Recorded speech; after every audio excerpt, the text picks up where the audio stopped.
Stay there. Hey, Raffy. Raffy. What are you doing? Hey, Ag Teacher Thoughts here, coming at you with another video. I was out taking my kitten for a walk, and I happened to look at the petunias and realized that, it is that time of year. Where you going, buddy? It's that time of year that we harvest our petunia seed for next year. Now, the patch that I have behind me is my standard petunias. These are not the Firefly Petunias. However, I will say that just over the edge of the flower bed, there is a patch of Firefly Petunias. So there is a chance that some of these will be crosses in between the Firefly Petunias and my standard petunias that I'm growing in my yard. But this is the petunia seed that I've maintained for a few years. I got it out of a bulk pack, 3 or 4 years ago, and I've harvested seed from them at the end of summer for the last few years, and then that's the seed that I plant again in the spring. And I've done some cross-pollination work, so I have introduced some new genetics in there, so I'm getting some that are striped, some that are solid colors. Some of them are kind of nice. That's a striped one. Just going to be going with these as just a general mix. I'm not sorting through them. And we're going to go and do some of that work. So those of you out there that do have Firefly Petunias, if you want to learn a little bit about seed collection, this is going to be the video for you on that. And we will go look at the Firefly Petunia patch too and see if there's any naturally pollinated seeds up there that we can harvest and then add to our breeding project for our Firefly Petunias. So let's bring you in a little bit closer. I'm going to go catch my kitten since he's wandered off, and we'll get right into some seed harvesting. All right, so this is kind of a close-up of some of the seed pods that we're going to be working with today. Let's see if you can see those in frame. And with the petunia seed pods, they do turn yellow and then brown and split open when they are ripe. And these pods are fully stuffed with seeds, and they're what we're going to be harvesting. So I'm going to walk you through that process, but let me show you a few of the tools that we'll be using to harvest these finished seed pods. And we want to go with just the brown ones that are split open, but how do we harvest those and what tools do we need so that we have seed for next year? Okay, let's go through a few of the things that we're going to need as far as tools. First and foremost, we need some sort of screw top container for us to collect our seed into. So this is a jar for making yogurt. It's got a real simple lid on it. The yogurt maker died long ago, but I kept the jars because they're super handy. But jelly jars will work real well, and we do want something that's going to seal and lock so that we don't accidentally, if we drop the jar and it doesn't break, we don't want the seed to spill everywhere. So you need a screw type jar like that. So that's one thing. The seeds are going to be in their pods, and we want to get that pod material out. So if you've got a kitchen strainer, this is an old one. It's kind of beat up, so that's why it's kind of been donated to the seed collection. But this will catch the major parts of those seed pods and allow the seeds to fall through for us to be able to collect those so we get more of a pure seed and less of the seed pods. So you need some sort of screen or kitchen strainer. And this is a little bit large mesh. It'll actually let a fair amount of seed pod material through. But if you had one that was a little bit finer than this, maybe twice as fine as this would probably work real well. Next, you'll need a bulk container, and this is where we're going to put all of the seed pods that we collect. So that bulk container, this is just an old Tupperware. It's got residue from all the other seed I've been collecting in here, but this is my bulk bin. This is what I actually trim the pods and drop them into. The next thing after that, some sort of trimmer. These are my little tiny bonsai bud trimmers. I use them in all of my videos for all of my cuttings. And these work really well because I can get in there and do some fine cutting. If you are struggling to reach the pods, type of forceps like this. This is a pair of locking forceps, but I can use these to either grab small bits of material out or to grab the seed pods themselves if they're in an area where I can't reach them real well. All right, so let's move on over and we'll start working on some of the seed pods that are easier to get to. Okay, so I've got my seed collection bin and my little trimmers, and there's a couple of different ways you can do this. One You can go in and grab the seed pod itself and make your trim and then put it in the bin.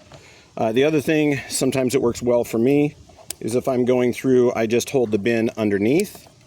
See if you can see that real well.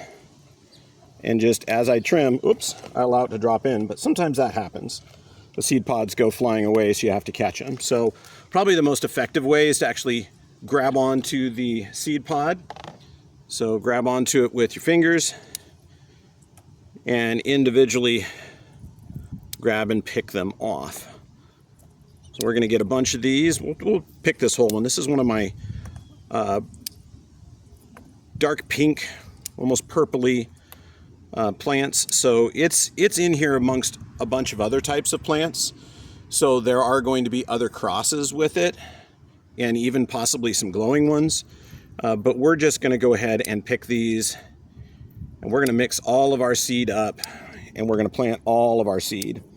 So we're not doing any particular selection on these because we did not control the pollination. This was done naturally through our local pollinators, so we don't have to worry about that part.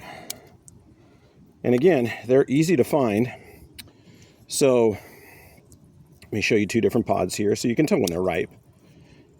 So you can see the one on the right of the screen is brown and it is broken open, right? So this is a ripe pod.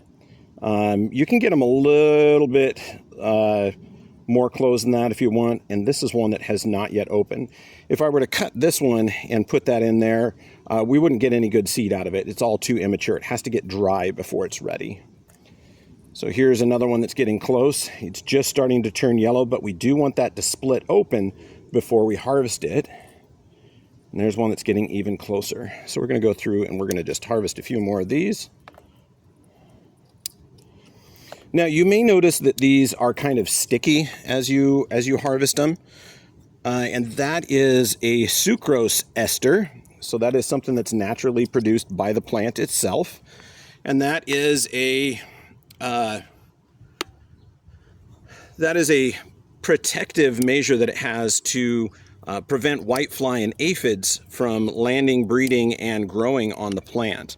So it will trap those plants in that sticky ester, and it will keep them from spreading. Now, it doesn't always work. There you will find aphids and whitefly and thrips on petunias, but it helps. It helps reduce the numbers. So,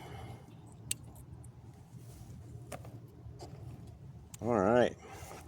Well, we've got enough to work with here. So there's a bunch of seed pods here. Let's take it over to a table, get set up over there, and I'll show you the next step. All right, so I've gone ahead and moved my paper box lid over here just to kind of help us out. And it's going to be there to help catch any seed that misses. So the first thing we're going to do is we're going to take all of this seed material and we're going to put it into our main collection jar. Okay, and if you look at the bottom, you know, right off the bat, there's a bunch of seed in there. So one of the things that we can do for our collection is we can actually just kind of shake the jar, and that's going to allow any of that seed that is free to come out of those seed pods. And for a lot of people, this is like the main thing you can do. You can just shake that. If you're not concerned about collecting 100% of the seed, that's going to get you a majority of the seed right there. But because we want to do a more thorough investigation, see how that just fits on there perfectly. Because we want to do a more thorough collection, what we're going to do now is we're going to just open this back up, and then here, let's do this so you can get an idea, just for sense of scale. That right there off the tip of my finger, that is actually one of the petunia seeds. So they are really, really small. You could probably put 5 or 8 of them on the head of a pin. And they are, well, I would say their diameter is smaller than the diameter of the shaft of a pin. So they're fairly small. So we're going to go ahead and pour this collection jar over the top of our kitchen screen. Okay. And that is allowing all of our seed to collect down here. Now there are probably a few thousand seed in there right now, and for most people that's it. You'd be done there. But we're gonna we're going to collect a lot of that. So what we're going to do is we're going to take these seed pods and we're going to open them up. And then you can kind of come in and, well, that one, they're fairly free, kind of crush that up. So you're going to open them, kind of split them, crush the center piece to make sure that those seeds have been freed. But basically opening these up, most of the mature seeds will have already actually come out. And they grow right there on that center part. So that whole inside is the ovary. There you go. There's a few seeds on this one. You can kind of see that they're collected on there. So if we just kind of manipulate that around, those seeds are going to come off of that central structure. So we'll do this for a lot of those, and I'm just dropping the husks right back in, not doing anything special with them, not moving them aside. So you're basically kind of tearing and crushing them up.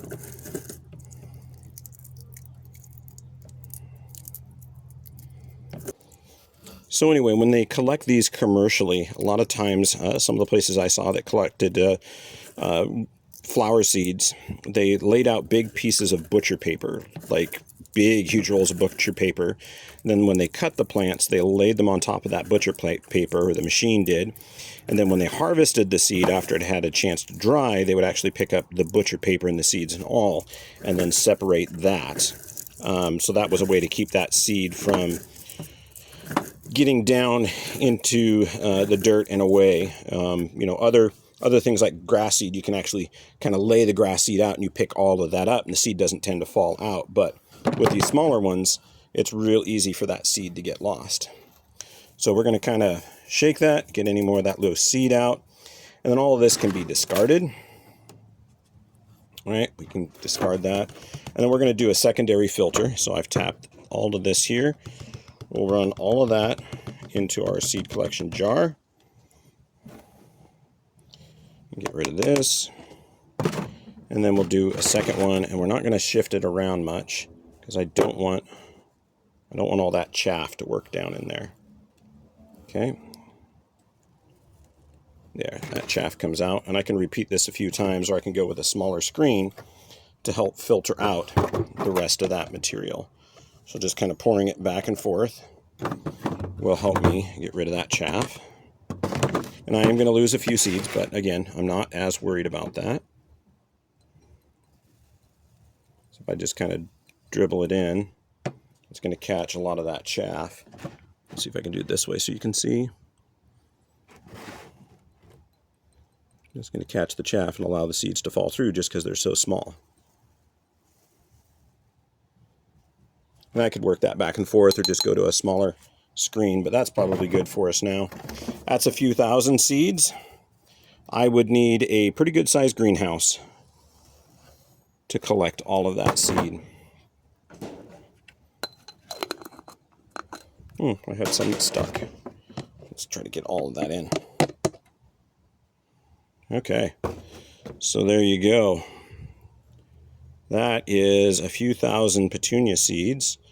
More than what you would probably plant in your garden, although if you're just kind of sprinkling on the top, that would be a good way to go. So I'm going to go ahead and seal this up. So let's go out and look at the Firefly Petunias and see if we have any of them we can collect to get some seed for those. So I'm going to go ahead and leave this here, and we'll go ahead and dump this back into the flower bed. There are a few random seeds. I mean, I can see a few seeds in here, so putting them back in is no problem to me. That just means I will have more plants there next year. So let's move you out and get you set up on the Firefly bed. All right, so we're out in the main flower beds. This is where I planted all of my Firefly Petunia clones that I wasn't planning on continuing with. But if you look, these have also set seed, and they did a pretty good job in setting seed. So we're going to go ahead and harvest seed from these Firefly clones out here. Now these are going to be crossed with just whatever randomly, and I'm hoping that since they're close enough together, they would have been crossing with themselves and crossing with other colors. So we're going to just harvest these seeds as just a general cross. Now back over my shoulder, about 15 feet, there is a bed of fireflies that are original firefly. They are not crossed. So there is a chance that these could have been naturally crossed with the original firefly. I looked through that bed. Unfortunately, it seems that the slugs and snails absolutely loved the work that I'd been doing in the garden, because they went through and ate nearly every single seed pod that I could find. So there's nothing there for me to harvest to show you. That was also the bed that I was trying to save for blossoms, for experiments with the budworms and kind of whether or not budworms glow. Unfortunately, there's not enough blossoms left over there to continue with that project. So that one's kind of been abandoned. Yeah, there's a few more good seed pods developing here, so we're gonna have to watch those. Trim a couple of these. So these are all F1 generations. So they are the first crosses. So these are all colored crosses. These are the offspring that my students worked on. Yeah, got a fair amount so far. A few hundred seeds. That should go well. Got a bunch of seed pods set. See if we can find any ripe seed pods.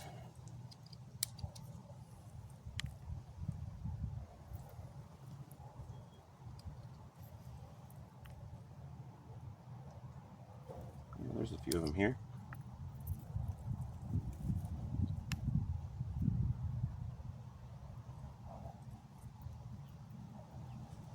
Keep getting whiffs of the skunk, so I have to keep looking around. I've had them live in my landscaping before, which can be a little bit exciting.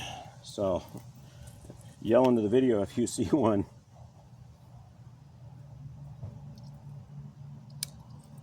Of course, it'll probably be too late by then. Anyway, there's a few more. There's some seed coming out of those. It's going to make me pretty happy.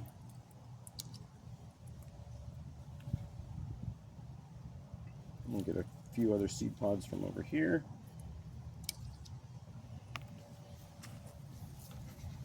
So all the ones that were planted out here are the ones that had genetics that I wasn't quite looking for. But you know, it's going to be perfectly fine. It'll be perfectly fine for just putting them back in the garden. You know, they're okay for in the garden. This summer was a little bit hard on them. They were held over in the other area for a while. I got super busy, so wasn't able to do all of the work that I wanted on them. But this will at least give me some seed to work with. The other thing with these is I'm going to go ahead and propagate these in seed trays, and I will just right off the bat be doing glow tests.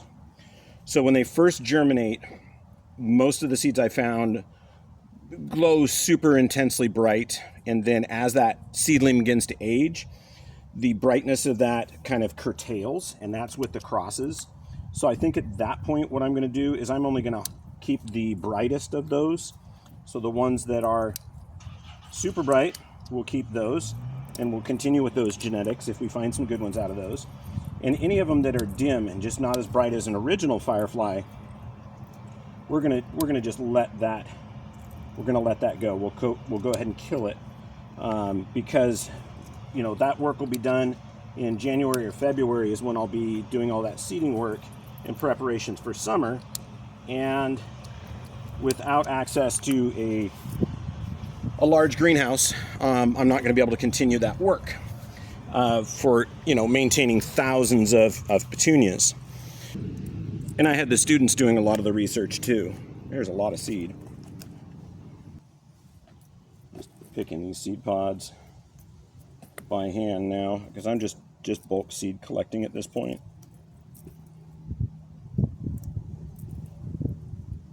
Yeah, there's a lot set, and then I can see a lot that have actually spilled out of the pods and are already trapped on the sugar esters of the plant, so they're trapped to the stems, which is okay. It's a different style here. It's interesting. It's maintaining a green stem instead of the stem going brown on the seed pods. So that's definitely a difference. So yeah, these are all glow in the dark. They're not quite as bright as the originals, but they do all glow in the dark. And I separated things out by the beds. The seeds that I showed you earlier were my original breeding stock of just standard petunias. And then these beds back up here are where I put all of my rejected glow-in-the-dark. My rejected glow-in-the-dark offspring that I didn't decide to continue with. But these are just going to be my general color petunias. Okay, so there's a bunch there. Let's go up and run it through too. Okay, so let's work on these wild Firefly Petunia crosses. So we're just going to kind of mess up the seed pods again. And again, this is just going to be random raw stock for putting in the yard. This is not a part of the experiments. This is just going to be for pretty for my yard for next year. So I'm kind of shaking those all up. Kind of crushing open the little acorn-shaped dry pieces, which is where all the seeds are.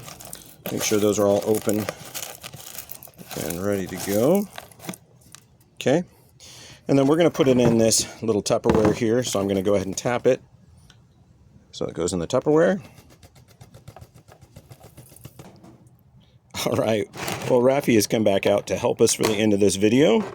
So he's going to kind of hang out here as we work. He took a little bit of break indoors. So we're going to go ahead and work on this. Now, for those of you that are also cat owners and have petunias, a lot of you have those questions of what plants are toxic to cats. What do you have to watch out for? And what the good news is for our Firefly and other petunia enthusiasts is you don't really have to worry about petunias. They're not known to be toxic to cats. However, I will give you a little bit of a note about petunias just from my own personal experience when it comes to people. So people who are sensitive to tomatoes and potatoes and other nightshade plants, you are going to be also sensitive to petunias, so watch out for that. Petunias also are not to be eaten. I think Rafi needs to go for another little walk. You sure you want to come here? Okay, I'll put you down. But as far as people and consuming petunias, they are not toxic, but according to the poison control, they are at least mild hallucinogenic. So it has been reported that people that have consumed petunias have a mild burning feeling in their mouth and then may experience mild hallucinations. That doesn't mean I recommend consuming petunias, but from what I've had from poison control, they are not toxic as you would think other nightshades are if you consume them. Unfortunately, I will say that I learned that lesson the hard way. I was at a farmer's market and had taken my young son there. He was in a pack and play undercover where we had all our hanging baskets that we were selling. And somehow someone bumped one of the baskets and knocked some blossoms down in there. And he was young enough that he was the age where they just put things in their mouth. And one of the things he put in his mouth was a petunia blossom. And we saw him chewing on something, swept his mouth, and found the petunia blossom, immediately called poison control. And that's where we found out that petunias are not something that we need to worry about as far as a toxin. Here you go. There is a lifetime worth of Firefly Petunia hybrids. Now, again, these are wild hybrids, so I don't know whether or not they will glow, but we will do a glow test on them. I'll get you back in front of the lens. So we'll do a glow test for them when we seed them, and then we will just cull out whatever's not glowing, and we're not going to use that. Because though I have a decent sized lot, I don't have enough property to grow out that many petunias, and I also don't have a a greenhouse to work on that. So everything's going to be pretty small scale. So this is our chaff. So that is everything that was left over. So what we're going to do with that, it does contain some petunia seeds. We're just going to dump this into a general chaff container. And then I'm going to take that and I will spread that out in the flower beds in hopes that some of those seeds there do germinate next spring and provide some more petunias for us. All right, there you go. There is a collection of just standard petunias and some Firefly Petunia hybrids. So if you do have those in your yard, now you kind of know the process that you need to do to go ahead and collect those seed pods so that you can have those beautiful plants in your yard next year. And if you're one of my Firefly Petunia fans, this is to show you that you can go ahead and plant some of those out in your yard and still get the seed that you're looking for. Just understand my plants had a little bit rougher life this year, and they don't generally perform quite as well in the ground as they do in a container. Anyway, I hope you enjoyed yourself. I hope you learned something. Ag Teacher Thoughts out.